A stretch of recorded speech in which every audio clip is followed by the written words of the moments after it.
The war has ended, the deal has been signed. Iran and US have signed on the dotted lines. From Moscow to Beijing, from New Delhi to Paris, congratulatory messages are definitely pouring in. But a close scrutiny of the much-awaited 14-point memorandum of agreement reveals that there are many grey areas. This is the key moment when the three leaders formally signed the deal. The 14-point deal creates a 60-day ceasefire framework. Think of it as a pause button on war while diplomats work on the real solutions.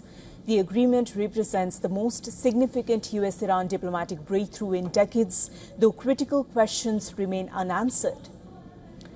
Well, the agreement delivers immediate steps to reduce tensions. Both sides have agreed to halt military operations, including in Lebanon, and work towards a final agreement within 60 days. Another important part of the agreement is the territorial integrity clause. Both sides have committed to respecting each other's sovereignty, avoiding interference in internal affairs, and refraining from attacks on each other's territory. But while the fighting has stopped for now, several major disputes remain unresolved. The first is Iran's ballistic missile program. The agreement does not place any limits on Iran's missile capabilities, despite concerns over its range and strength. The second is Iran's support for regional allies, including Hezbollah and the Houthis. Now, the biggest challenge, it still remains Iran's nuclear program. Tehran has refused to dismantle them, while the US and Israel want complete destruction. While security issues dominate the negotiations, the agreement also focuses on rebuilding Iran's economy through a proposed $300 billion reconstruction package. The key question is, who will pay for it? The United States will reportedly coordinate the reconstruction plan, but has said it is not directly responsible for funding it. Then there are the Gulf nations. Will they pay to rebuild Iran after suffering heavy damages from Iranian missile and drone attacks? There is absolutely no clarity.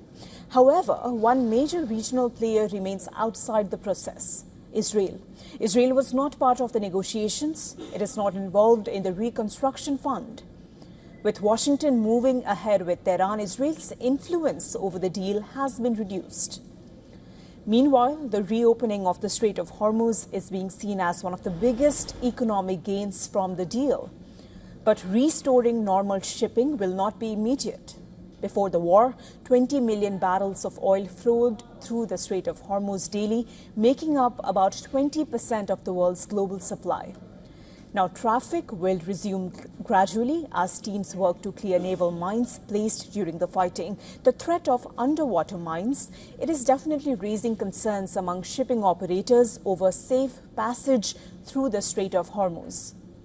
Clearing the threat could require minesweepers, underwater drones, sonar systems, and specialized teams, with the operation potentially taking 40 to 50 days. At the same time, insurers remain hesitant to underwrite war risk premiums, while uncertainty grows over Iran's plan to impose maritime fees after 60 days for navigation support, even for safety services and related costs.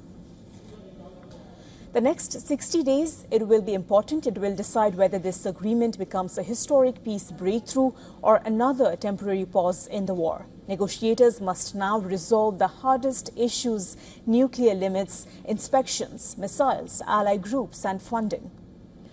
The war may have paused, but the real battle has moved to the negotiating table.